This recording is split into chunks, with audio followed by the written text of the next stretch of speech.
Is that, first of all, this is a side-scrolling action game of the highest caliber. I mean, for me, it's like already one of the best side-scrolling action games ever. And it happens to be that it's kind of a cake-and-eat-it-too situation, where you get the side-scrolling elements of the game, but you also get that RPG-ness that I really want out of a game. Wait, I have to interrupt you. This looks very familiar. Oh, this does look a little familiar, doesn't it? This is another reason why this game is totally awesome.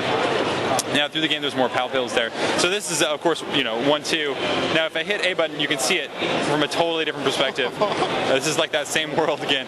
Now, this whole level is sort of another old school, got a lot of old school flair to it. It's all highly pixelated. As you can see that, each pipe has individual pixels on it. It's like overblown pixels in this thing. And you can actually see that there are a lot of hidden secrets throughout, each level that you would only see if you were in 3D. There's a pipe here.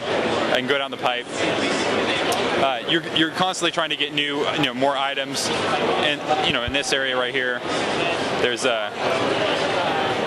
little things that you would only see in 3D, and now I can jump on this real quick, and this is how you get those. Oh, cool. This is how you're going to get up here. So, but I think a lot of it is that, like I was saying, you have the 2D, side-scrolling action, which is already like one of the best side-scrollers I've ever played, and on top of that, you've got the RPG elements to it.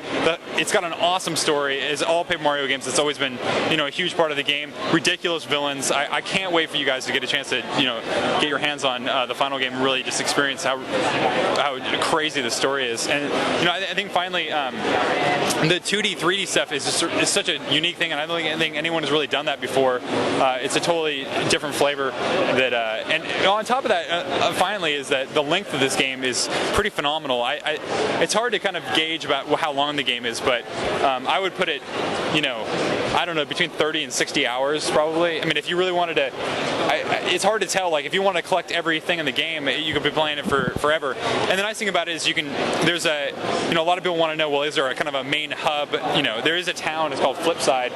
It acts as your main hub in the game. So you're going to be, that goes back to that RPG element. You're going to go back there. You're going to, see more, shops and buy items and talk to weird characters and do all kinds of your town stuff, your RPG stuff. But on top of that, you're going to have, be able to go back to any level and play them at any time. And so there's a lot of reason that they keep going back. It's not like a linear game where, like, okay, I'm in 1-1, now I have to go to 4-4 to 4-5. You keep going around. And I think in this game, there's a lot of reason to go back and keep playing it.